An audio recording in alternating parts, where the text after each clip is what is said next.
Hello mga Jumega nako nga mga gandararat. Mga gandararat karon nga adlaw ni adto ko diri sa kuan sa Kyon. Nagkuan ko nag hair training ko ba sa ilahang Roshan.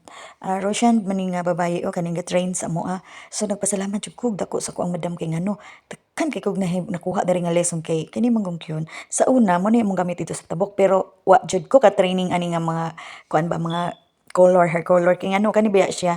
Nabi ni sila tulo ni siya ka klase na siya ultimate color, na siya tinta color, na siya kining fashion color. So wala di ko kabalo basta nga ako ala nga sala po nako kay wala po ko gatuon bitaw atong kanang sa akong kaugalingon lang jud ba wala ko gatuon. So at least karon gitagaan jud ko ni madam og kaning opportunity nga nakakuan ko naka-training ko. So lipay kay ko mga gandarara at mga bayot dagkan kay kong nakuha nga lesson. So dili pa ni mao na pa ko'y sunod nga training next Sunday na pod kay day off man ako. Pero pasad yun akong katawa ni. Kaya nga mga Pilipino, nagsige, nag-video-video ko dito. Diri o, nagkuhan man ni. Kaning nag-snack time, break time.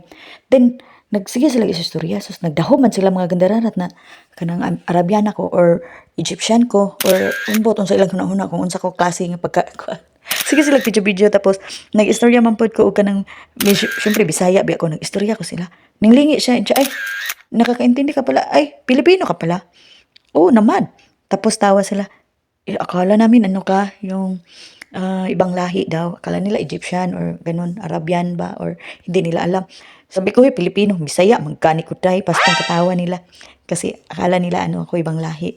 So yun na nagkuan nami nagchika-chika nami. Yun sila, dili man ka diri dapat mo ipon sa mua o dito ka sa mga Arabian na, sa imong mga kalahi. So basta na akong katawa.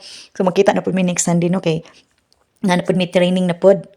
Siyempre, dili pa kay kanira nga nahuman na dayon ang among training.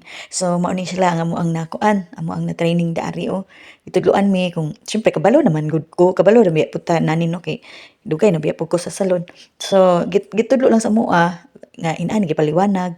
So, ang ako lang jud nahibal-an ani is ang ilahang tulo ka kuan nila sa ilang tulo ka klase sa ilahang color katong sa ilang tinta, sa ilahang semi-permanent o katong sa ilahang fashion color. So dako kay ko pasalamat kay nakabalo ko. Syempre kabalo naman punta sa mga ratio, kabalo naman punta inana, di ba? So ang ako lang nga nahibalan ang katong ilahang tulo jud ka color. So mga mixing kabalo naman punta ana, di ba? So makita na punta sa next Sunday ani guys, mga gwafa diha nga mga kauban ako mga Pilipino shout out ninyo diha no. Sa nakaapil ani naka-join ani nga training.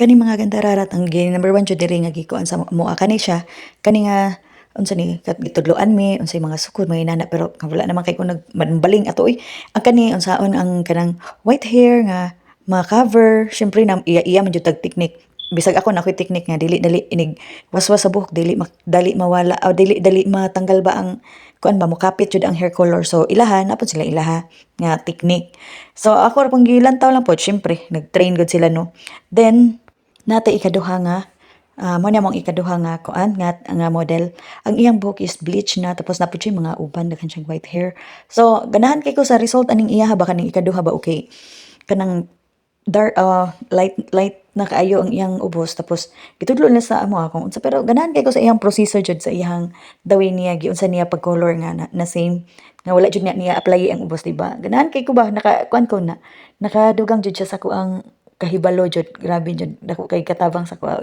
so dako kay ko pasalamat sa kong amo dako kay ko pasalamat sa iya guys nga iya kong gitagaan ba inani ba nga opportunity mao na ni iyang resulto kani na wash na ni iyang buhok ganahan kay ko sa personal lahi man gyud sa camera sa video lahi gyud kaysa sa personal so thanks for watching guys.